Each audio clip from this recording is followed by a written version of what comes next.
Don't worry about it. It's okay. All right. So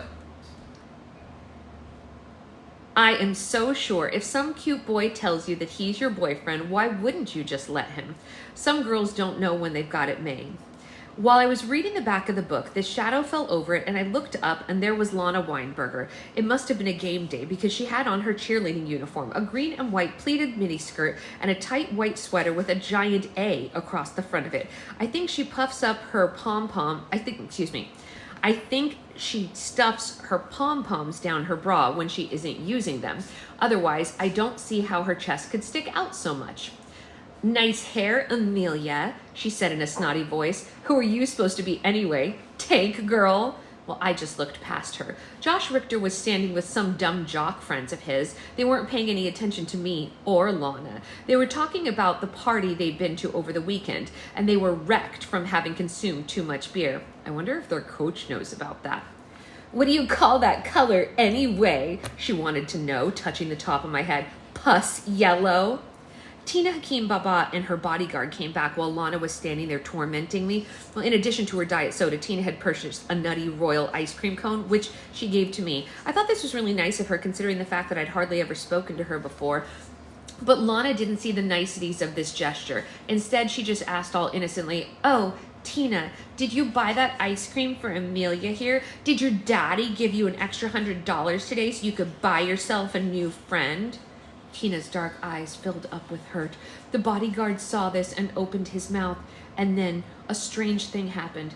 I was sitting there, looking at all the tears welling up in Tina Hakim Baba's eyes, and the next thing I knew, I had taken my Nutty Royal and I thrust it with all my might down the front of Lana's sweater. Lana looked down at the vanilla ice cream, hard chocolate shell, and peanuts that were sticking to her chest. Josh Richter and the other jocks stopped talking and looked at Lana's chest too. The noise level in the cafeteria plummeted to the quietest I have ever heard it. Everyone was looking at the ice cream cone sticking to Lana's chest. It was so quiet that I could hear Boris's breathing through the wires of his bionator. And then Lana started to scream, You! I guess she couldn't think of a word bad enough to call me. Look at what you've done. Look at what you've done to my sweater. I stood up and I grabbed my tray. Come on, Tina, I said. Let's go somewhere a little bit quieter. Tina, her big brown eyes on the sugar cone sticking out of the middle of the A on Lana's chest, picked up her tray and followed me. The bodyguard followed Tina. I could swear he was laughing. As Tina and I walked past the table where Lily and I usually sat, I saw Lily staring at me with her mouth open. She had obviously seen the whole thing. Well, I guess she's going to have to change her diagnosis. I am not unassertive. Not when I don't want to be anyway. I'm not sure, but as Tina and her bodyguard and I left, I thought I heard some applause coming from the geek table. I think self-actualization might be right around the corner for me. Later, on Monday. Oh my God. I am in so much trouble. Nothing like this has ever happened to me before. I'm sitting in the principal's office. That's right. I got sent to the principal's office for stabbing Lana Weinberger with a Nutty Royale. I should have known that she'd tell on me. She's such a big whiner. I am kind of scared, actually. I've never disobeyed a student rule before. I've always been like a really good kid. And when the student worker came to our G&T class with a pink hall pass, I never thought for a minute it might be for me. I was sitting there with Michael Moskovitz, and he was showing me the way that I was subtracting things was all wrong. And he says that my main problem is I don't write my numbers neat enough when I'm borrowing. Also that I don't keep track of my notes, and I scribble them in a notebook whenever I happen to have one handy. And he says that I should keep all my algebra notes in one algebra notebook.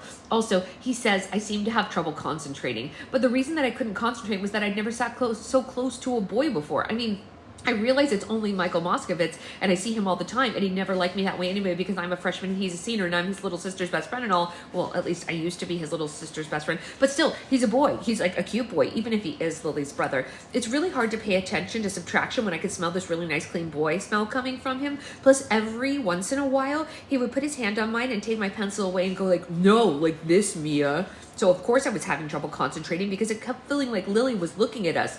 No, she wasn't, of course. Now that she's fighting the evil forces of racism in our neighborhood, she doesn't have time for the little people like me. She was sitting at this big table, and all of her supporters plotting their next move in the Ho offensive. She even let Boris come out of the supply closet to help. May I point out that he was all over her? How can she stand having his spiny little violin stroking arm around the back of her chair? I can't imagine it. And he still hasn't untucked his sweater. Yeah, so I really shouldn't have worried that anybody was going to notice me and Michael. I mean, he certainly didn't have his arm around the back of my chair, although once under the table, his knee did touch my knee. I nearly died at the niceness of it all. And then that stupid hall pass arrived with my name on it. I wonder if I'm going to get expelled. I mean, like, maybe if I get expelled, I could go to a different school where nobody knows that my hair used to be a different color and that these fingernails aren't real. That might be kind of nice. From now on, I will, number 1, think before I act. Number 2, be gracious no matter how much I'm provoked to behave otherwise. Number 3, tell the truth except when doing so would hurt someone's feelings. Number 4, stay as far away as possible from Lana Weinberger. Oh no, Principal Gupta's ready to see me now. No, baby, it's really early. Becky, I think you might have your timeline a little off. I feel like you ask every day if the babies come, but if the baby comes this early, I definitely won't be on live for a while because we would be living in the NICU. So unless it's the very end of January, you don't even have to worry about it. You'll know whether the babies come or not because I'll either be on here or I won't. And if I'm here, it means the baby hasn't come. Yeah, so don't even stress. It would be way too early for me to be online if she came right now. She's too little still. Monday night. Well, I don't know what I'm going to do now. I have detention for a week, plus math review with Mr. G, plus princess lessons with Grandmere. I didn't get home until 9 o'clock. Something has got to give. My father is furious. He says he's going to sue the school. No one can give his daughter detention for defending the week. And I told him that Principal Gupta can. She can do anything she wants because she's the principal. I can't say that I really blame her. I mean, like, it wasn't like I said I was sorry to Lana or anything, and Principal Gupta is a nice lady, so what could she do? I admitted that I'd done it. She told me that I had to apologize to Lana and pay for her sweater to be cleaned. I said I'd pay for the sweater to be cleaned, but I wasn't going to apologize. So Principal Gupta looked over at me through the rims of her bifocals and she said, "I beg your pardon, Mia."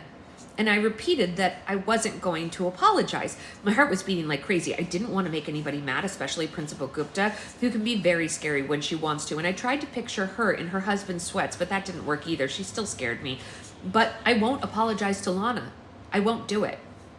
Principal Gupta didn't look mad, though. She looked concerned. I guess that's how educators are supposed to look, you know, concerned about you. And she went, "Mia, I must say, when Lana came in here with her complaint, I was extremely surprised. It's usually Lily Moskovitz who I pull in here. I never expected that I was going to have to pull you in, not for disciplinary reasons, academic reasons maybe. I do understand you aren't doing very well in algebra, but I've never known you to be a disciplinary problem before. I really feel like I must ask you, Mia, is everything all right?" For a minute, I just stared at her. Is everything all right? Is everything all right?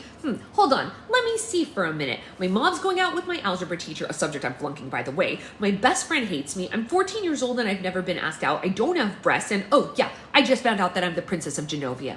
"Oh, sure," I said to Principal Gupta. "Yeah, everything's fine." "Are you certain, Mia? Because I can't help wondering if this isn't all rooted in some problem you might be having. Maybe is the problem at home?" Who did she think I was anyway? Lana Weinberger? Like I was gonna sit there and tell her all my problems. "Yeah, Principal Gupta, on top of all that stuff, my grandmother is in town and my dad's paying $100 a day for me to get lessons from her on how to be a princess. Oh, and this weekend, I ran into Mr. Gianni in my kitchen and all he was wearing was a pair of boxer shorts. Anything else you want to know?" "Mia," Princess Gupta said, "I want you to know that you're a very special person and you have many wonderful qualities. There's no reason for you to be threatened by Lana Weinberger.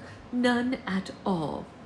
Oh, okay. Just because she's the prettiest, most popular girl in my class and she's going out with the handsome, most popular boy in the school. Yeah, you're right, Principal Gupta. There's no reason at all for me to feel threatened by her, especially since she puts me down every chance she gets and tries to humiliate me in public. Threatened? Me? Nah. "You know, Mia," Principal Gupta said, "I bet if you took the time to get to know Lana, you would find that she's a very nice girl. A girl just like you. Oh, right. Just like me. I was so upset. I actually told Grandma all about this in our vocabulary lessons, and honestly, she was surprisingly sympathetic. Well, when I was your age, Grandma said, there was a girl just like this Lana at my school. Her name was Genevieve, and she sat behind me in geography. Genevieve would take the end of my braids and dip it in her inkwell so that when I stood up, I got ink all over my dress, but the teacher would never believe me that Genevieve did it on purpose. Really? I was kind of impressed that Genevieve had some guts. I never met anyone who tried to diss my grandmother. Well, what did you do? I asked her. Grandmere let out this evil laugh. Oh, nothing. There's no way she did nothing to Genevieve, not with a laugh like that. But no matter how hard I pestered, Grandmere would not tell me what she did to get back at Genevieve. I'm kind of thinking maybe she ended her. Well, honestly, it could happen. But I guess I shouldn't have pestered Grandmere so hard because to shut me up, she had me do a quiz. I'm not kidding. It was really hard, too. I stapled it in here since I got a 98. Grandmere says I've really come a long way since we started. Here's the test. Grandmere's test. In a restaurant, what does one do with one's napkin when one rises to go to the powder room? Answer. Oh, it's a 4-star restaurant, then you hand it to the waiter who rushes over to help you with your chair. If it's a normal place and no waiter rushes over, leave your napkin on your empty chair. Question. Under what circumstances is it acceptable to apply lipstick in public? Answer. Never. What are the characteristics of capitalism? Private ownership of the means of production and distribution and the exchange of goods based on operations of the market. What is the appropriate reply to make to a man who says that he loves you? You say, thank you, you are very kind. What did Marx consider to be the contradiction in capitalism? The value of any commodity is determined by the amount of labor needed to produce it. In denying workers the value that they have produced, the capitalists are undermining their own economic system. White shoes are unacceptable, ... At funerals, after Labor Day, before Memorial Day, and anywhere that there might be horses. Describe an oligarchy. A small group that exercises control for generally corrupt purposes. Describe a sidecar. 1/3 lemon juice, 1/3 Conatra, 1/3 brandy, shaken well with ice strained before serving. The only one I missed was the one about what to say to a man when he tells you that he loves you. It turns out you aren't supposed to say thank you. Not, of course, that this is ever going to happen to me, but Grandma says that I might be surprised one day. Yeah, I wish. Tuesday, October 14th. Homeroom. No Lily again this morning. Not that I expected there to be, but I made Lars stop at her place anyway, just in case that maybe she wanted to be friends again. I mean, she could have seen how assertive I was with Lana and decided that she was wrong to criticize me so much, but I guess not. The funny thing is, when Lars was dropping me off at school, Tina Hakim Baba's chauffeur was dropping her off too. We sort of just smiled at each other and then walked into the school together, her bodyguard behind us. Tina said that she wanted to thank me for what I had done yesterday, and I told her that she said she told her parents about it and that they wanted me to come over for dinner on Friday night. And maybe, Tina asked all shyly, maybe you could spend the night afterwards if you wanted to? And I said, okay, mostly because I feel sorry for Tina and she doesn't have any other friends and everybody thinks she's so weird with her bodyguard and all. But I also said it because I heard that she has a fountain in her house just like Donald Trump, and I wanted to see if that was true. And I kind of like her too. She's nice to me. It's nice to have somebody be nice to you. I have got to list. Number 1, stop waiting for the phone to ring. Lily's not going to call, and honestly, neither is Josh Richter. Number 2, make more friends. Number 3, have more self-confidence. Number 4, stop biting my fake fingernails. Number 5, start acting more A, responsible, B, adult, and C, mature. Number 6, be happier. Number 7, self-actualization. Number 8, buy trash bags, napkins, conditioner, tuna, and toilet paper. More Tuesday, algebra. Oh my God, I cannot believe this, but it must be true since Shamika just told me. Lily has a date to the cultural diversity dance this weekend. Lily has a date. Even Lily has a date. I thought that all the boys in our school were terrified of Lily, but there's one boy who's not. Boris Pulowski. Ah! More Tuesday, English class. No boy will ever ask me out. Ever. Everyone has a date to the cultural diversity dance. Shamika, Lily, Lingsu, Tina Hakim Baba. I am the only one not going. The Only one. Why was I born under such an unlucky star? Why did I have to be cursed with such freakishness? Why? Why? I would give anything if instead of being 5'9" and a flat-chested princess, I could be like 5'6" normal person with breasts. I would give anything. Satire. Employs humor systematically for the purpose of persuasion. Irony. Counter to expectation. Parody. Close to imitation that exaggerates ridiculousness or objective features. More Tuesday. French class.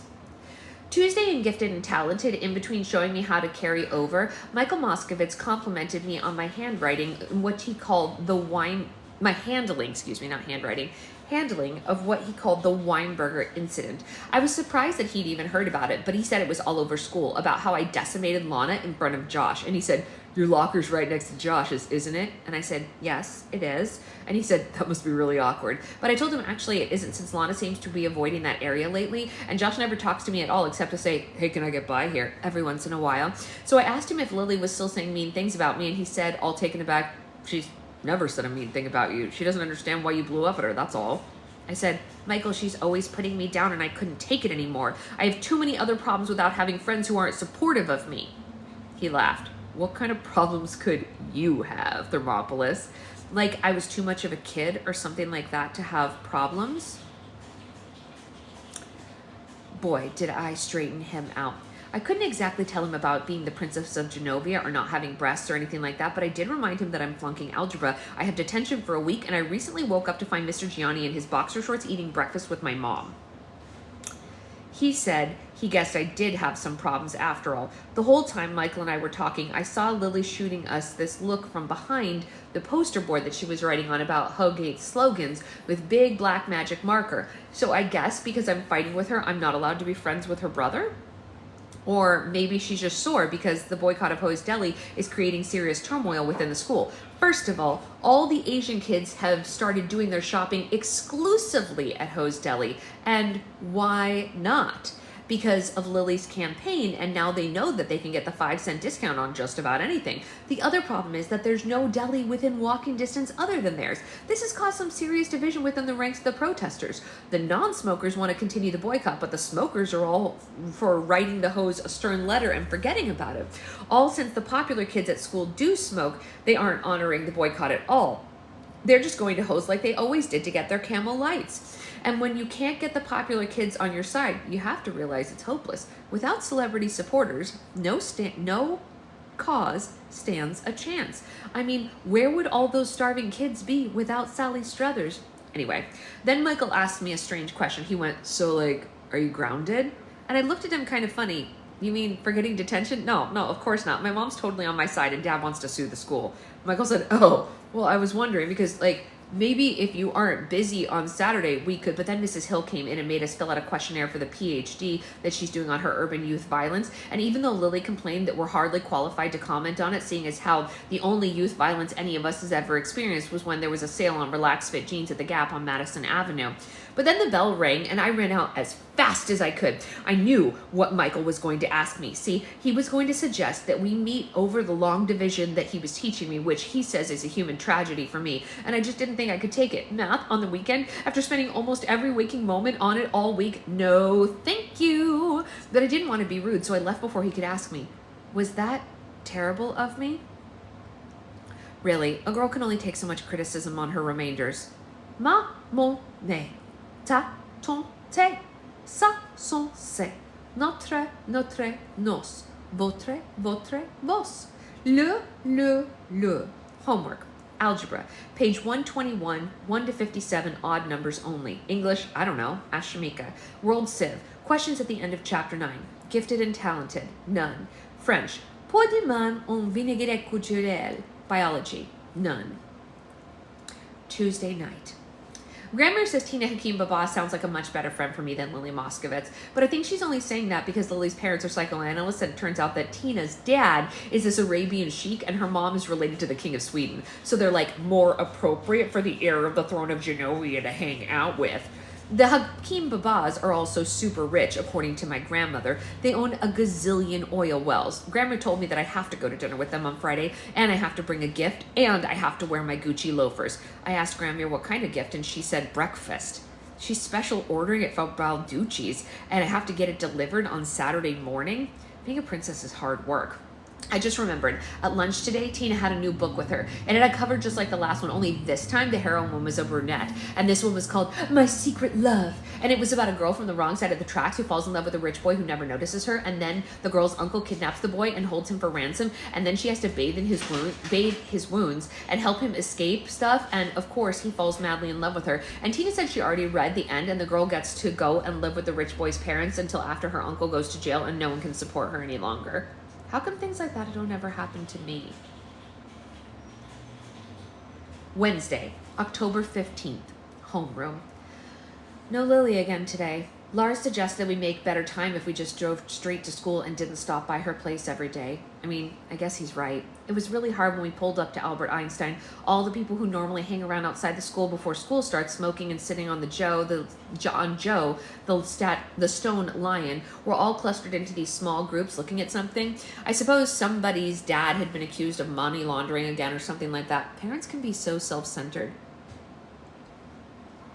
Before they do something illegal, they should totally stop and think about how their kids are going to feel if they get caught. But I just walked right on by to show that I was going to not have any part in this gossip. So a bunch of people were staring at me, and I guess Michael's right. It has really gotten around about me stabbing Lana with that nutty royale. Either that or my hair was sticking up in some weird way that I didn't know about. But I checked in the mirror when I was in the girls' room, and honestly, it didn't look that bad. A bunch of girls ran out of the bathroom giggling like crazy when I went in, though. Sometimes I wished I lived on a desert island, really, with nobody else around for hundreds of miles, just me, the ocean, the sand, and a coconut tree. And maybe, I don't know, a high-definition 37-inch TV with a satellite dish and a Sony PlayStation with Bandicoot on it for when I get bored. Little-known facts. Number 1. The most commonly asked question at Albert Einstein High School is, do you have any gum? Number 2. Bees and bulls are both attracted to the color red. Number 3. In my homeroom, it sometimes takes up to a half an hour just for them to take attendance. Number 4. I miss being friends with Lily Moskovitz. Later on Wednesday, before algebra, this totally weird thing happened. Josh Richter came up to his locker to put his trig book away, and he said, "Hey, how you doing?" to me as I was getting out my algebra notebook. I swear to God, I am not making this up. I was in such total shock, I nearly dropped my backpack. I don't have any idea what I even said to him. I think I said I was fine. I hope I said I was fine. Why is Josh Richter even speaking to me? Must have been another one of those synaptic breakdowns like the one he had at Bigelow's. And then Josh slammed his locker shut, looked right into my face. He's really tall. And he said, "See you later." And then he walked away. It took me 5 minutes to stop hyperventilating. His eyes are so blue, they hurt to look at. Wednesday, Principal Gupta's office. It's over. I'm dead. That's it.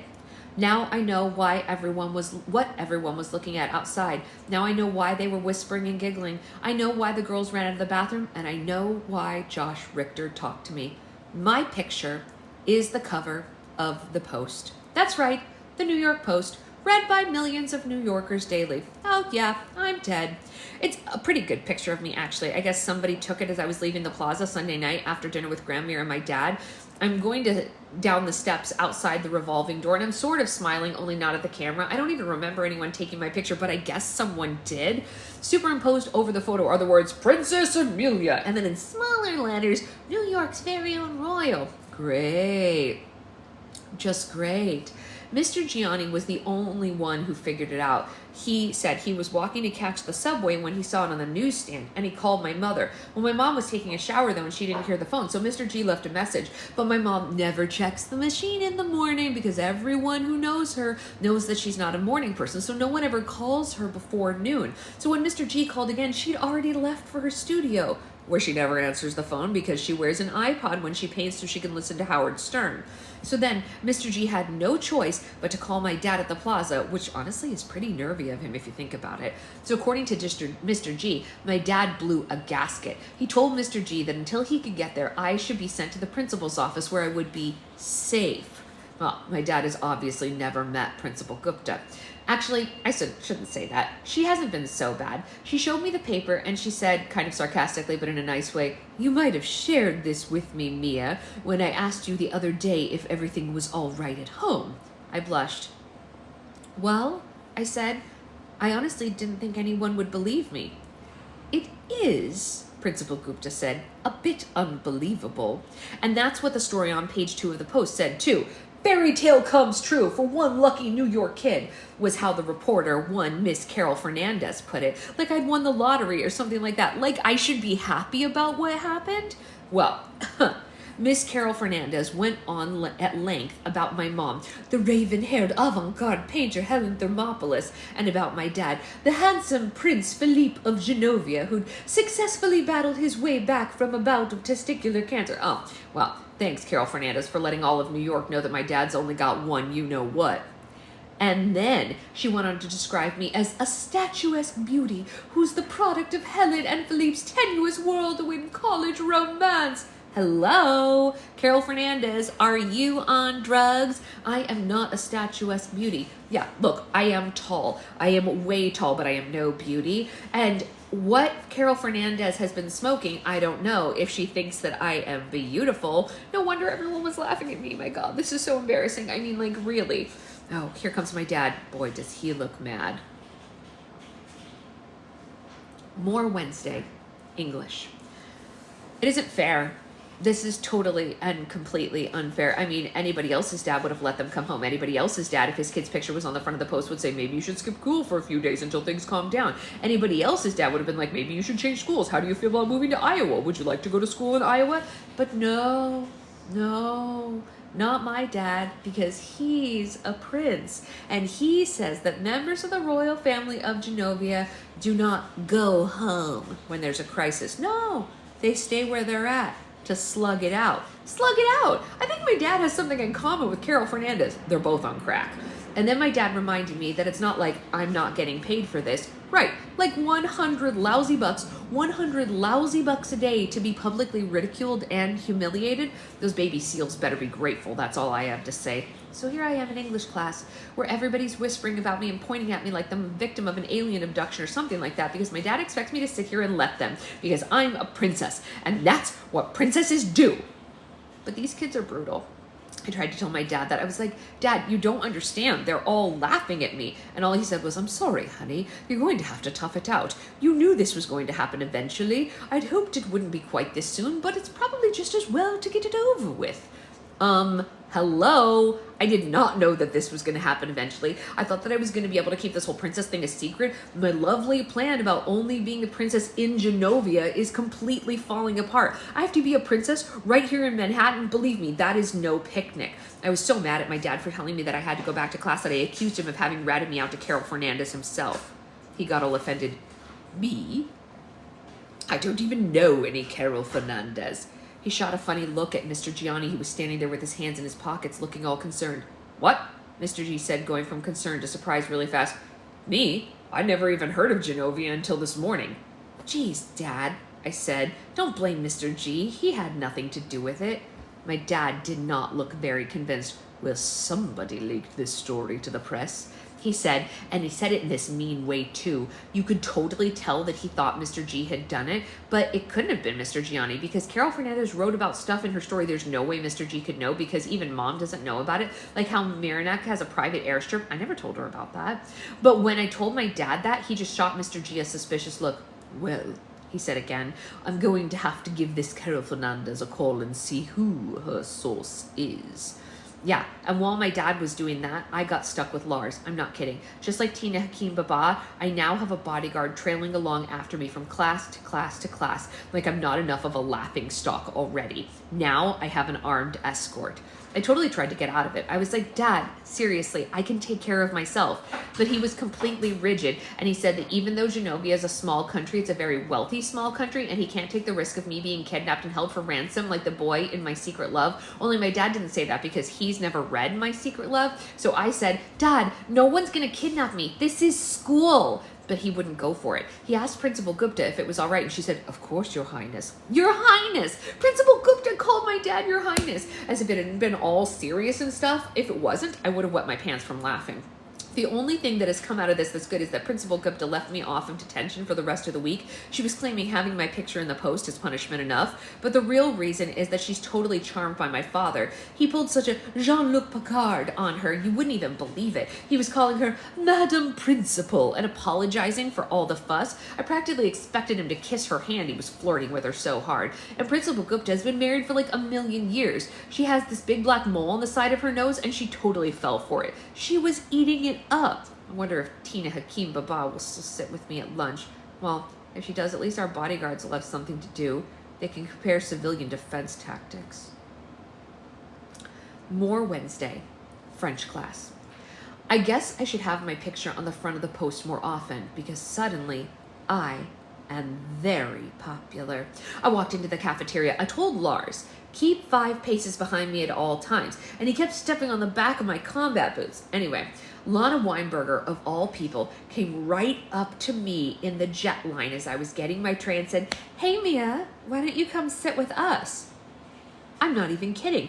That lousy hypocrite wants to be friends with me now that I'm a princess. Tina was right behind me in line. Well, Lars was behind me, and Tina was behind Lars, and Tina's bodyguard was behind her. But Lana didn't invite Tina to join her. No, of course not. The post hadn't called Tina a statuesque beauty. Short, heavy-set girls, even ones whose father is an Arabian sheik, aren't good enough to sit by Lana. Oh, no. But purebred Genovian princesses are good enough to sit by Lana. I nearly threw up all over my lunch tray. "No thanks, Lana," I said. "I already have somebody to sit with." You should have seen Lana's face. The last time I saw her look that shocked, a sugar cone had been stuck to her chest. Later, when we were sitting down, Tina could only nibble at her salad. She hadn't said a word about the princess thing. Meanwhile, though, everybody in the whole cafeteria, including the geeks who never notice anything, were staring at our table. Let me tell you, it was super uncomfortable. I could feel Lily's eyes boring into me. She hadn't said anything to me yet, but I think she has to have known. Nothing much escapes Lily. Anyway, after a while, I couldn't stand it anymore. I put down a forkful of rice and beans and said, "Look, Tina, if you don't want to sit with me anymore, I totally understand." But Tina's big eyes filled up with tears. I mean it. She shook her head and her long black braids swayed. "What do you mean?" she asked. "You don't like me anymore, Mia?" It was my turn to be shocked. "What? No, of course I like you. I thought maybe you might not like me. I mean, everybody's staring at us and I could see why you might not want to sit with me." Tina smiled sadly. "Everyone always stares at me," she said, "because of Wahim, you see?" Wahim is her bodyguard. Wahim and Lars were sitting next to us arguing over whose gun has the most firepower, Wahim's .357 Magnum or Lars's 9mm Glock. It was kind of a disturbing topic, but they both seemed happy as could be about it. In a minute or two, I expect them to start arm wrestling or something. "So you see," Tina said, "I'm used to people thinking I'm weird. It's you I feel sorry for, Mia. You could be sitting with anyone in this whole cafeteria, and you're stuck with me. I don't want you to feel like you have to be nice to me just because no one else is." I got really mad then. Not at Tina, because I was mad at everybody else at Albert Einstein. I mean, Tina Hakim Babab is really, really nice, and no one knows it because no one ever talks to her. It's just because she isn't very thin, and she's kind of quiet, and she's stuck with a stupid bodyguard. When people are worrying about things like the fact that the deli's overcharging some people 5 cents for ginkgo biloba rings, there are human beings being walking around our school in abject misery because no one will even say good morning to them or like, "How was your weekend?" And then I felt guilty because a week ago I had been one of those people. I had always thought that Tina Hakim Baba was a freak. The whole reason why I hadn't wanted to find out that I was a princess was because I was afraid that everyone would treat me the way that they treat Tina Hakim Baba. And now that I know Tina, I know how wrong I was to think badly of her. So I told Tina I didn't want to sit with anybody but her. I told her I thought we needed to stick together, and not just for the obvious reasons, Wahim and Lars. I told her that we needed to stick together because everyone else in this stupid school is just completely nuts. Tina looked a lot happier then, and she started filling me in on the new book she's reading. This one was called Love Only Once, and it's about a girl who falls in love with a boy who has terminal cancer. And I told Tina that it seemed kind of like a bummer in the things that she reads, and she told me she'd already read to the end, and the boy's terminal cancer goes away. So I guess it's okay then? As we cleared our trays, I saw Lily staring in my direction. It wasn't the kind of stare with someone who was about to apologize would give, so I wasn't too surprised later when I got to gifted and talented, and Lily sat there and stared at me some more. Boris kept on trying to talk to her, but she obviously wasn't listening to him. Finally, he gave up and picked up his violin and went back to the supply closet where he belongs. Meanwhile, this is how my tutoring session with Lily's brother went. When you flip your hair when the new book title comes up. Yeah, I know. I don't know why. I like have to give it like a different vibe because it's like Tina's reading books. Me. Hi, Michael. I did all those problems you gave me, but I still don't see why you couldn't just look at the train schedule to find out when the train time is coming instead of figuring out that it's traveling at 67 miles per hour and it's going to arrive in Fargo, North Dakota if it leaves Salt Lake City at 7 a.m. Michael, so, Princess of Genovia, huh? Were you ever going to share that little piece of info with the group, or were we all supposed to just, like, guess? Me. I was kind of hoping no one would ever find out. Michael, well, that's obvious. I don't see why, though. It's not like it's, like, a bad thing. Me. Are you kidding? Of course it's bad. Michael, did you read the article in today's Post, Thermopolis? Me. No way. I'm not going to read that trash. I don't know who this Carol Fernandez thinks she is, but... And then Lily got into the act. It was like she couldn't stand to not get involved. Lily said, so you're not aware that the Crown Prince of Genovia, namely your father, has total personal worth, including real estate property and palace art collection that is estimated over $300 million? Well, I guess it's pretty obvious that Lily read the article in today's Post. Me. Hello? $300 million and I get a lousy $100 a day for this? Lily. I wonder how much of that fortune was amassed by taking advantage of the sweat of common laborers. That's really funny, Sophie. That's amazing. Michael. Considering that the people of Genovia have traditionally never paid income or property taxes, I would say none of that. What is with you anyway, Lil? Lily, well, if you want to tolerate the excesses of the monarchy, you can be my guest, Michael. But I happen to think that it's disgusting, with the world in the economic state that it's in today, for anyone to have a total worth of $300 million, especially someone who's never done a day to work for it. Michael, pardon me, Lily, but it's my understanding that Mia's father works extremely hard for his country. His historic pledge after Mussolini's forces invaded in 1939 to exercise the rights of sovereignty in accordance with the political and economic interests of the neighboring France in exchange for military and naval protection in the event that war might have tied the hands of a lesser politician, but Mia's father has managed to work around that agreement. His efforts have resulted in a nation that has the highest literacy rate in Europe, some of the best education attainment rates, and the lowest infant mortality, inflation, and unemployment rates in the entire Western Hemisphere. I could only stare at Michael after that. Wow, why doesn't Grandmere teach me stuff like that at our princess lessons? I mean, like, that's information that I could actually use. I don't exactly need to know which direction to tip my soup bowl, but I do need to know how to defend myself from virulent anti-royalists like my ex-best friend Lily. Lily, to Michael now. Shut up. To me, I see that they've already spotted you. They already have you spotting off their populist propaganda like a good little girl would. Me? Michael's the one who... Michael, Lily, you're just jealous. Lily, I am not. Michael, yes, you are. You're jealous because she got her haircut without consulting you. You're jealous because you stopped talking to her and she went out and she got a new friend. And you're jealous because all this time, Mia's had a secret and she didn't tell you. Lily, Michael, shut up. Boris, leaning out of the supply closet door. Lily, did you say something? Lily, I wasn't talking to you, Boris. Boris, sorry. Goes back into the closet. Lily, really mad now. Gosh, Michael, you are sure quick to come to Mia's defense all of a sudden, and I wonder if maybe it ever occurred to you that your argument, while ostensibly based in logic, might have less intellectual than libidinous roots. Michael, turning red for some reason. Yeah? Well, what about your persecution of the hoes? Is that rooted in intellectual reasoning, or is it more an example of vanity run amok?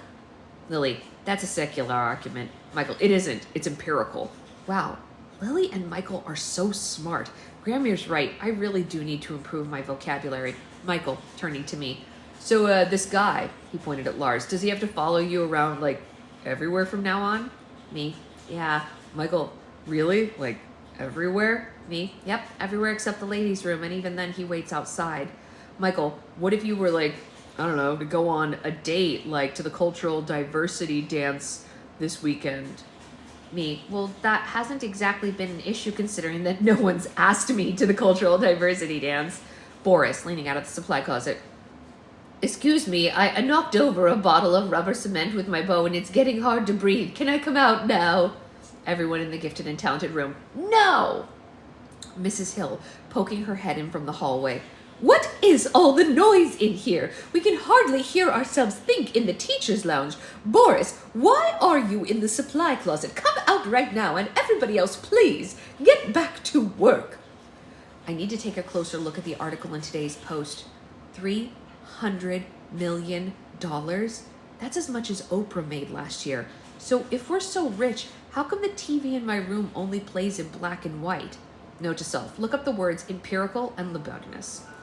How to make butter slime into regular slime. That's not possible. You can't go backwards. Once you have added something to slime, unless it is a charm, or you cannot go backwards. So once you've added the clay to a slime to make it into butter slime, it can only continue to go forward that way. You can't go back. All right, well, that was quite a day with Miss Mia, let me tell you. What were you right about, Becca? Oh, that you can't change it. It's true, you can't take clay out of slime once you mix it in. Nope.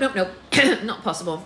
All right, we have roll for slime tonight. I'm gonna pack up, I hope, all of the rest of the orders that we have today. Let's cross our fingers that I get through at least most of them, if not all of them, and then we will roll for slime, and then we'll pack up those, and then we will go. Yeah, it did look like it got filtered. I also love Michael. He's great. He's a great character. Just you wait. He develops quite thoroughly through the series. Actually, they all do. They all develop quite a lot through the series. So that is the whole kit and caboodle. I'm going to post the agenda for tonight's roll for slime shortly, so don't worry about that. I'll do that right after breakfast. Gosh, it's still so dark outside. Look at that. There's like no sun. It's so weird. Where's the sun?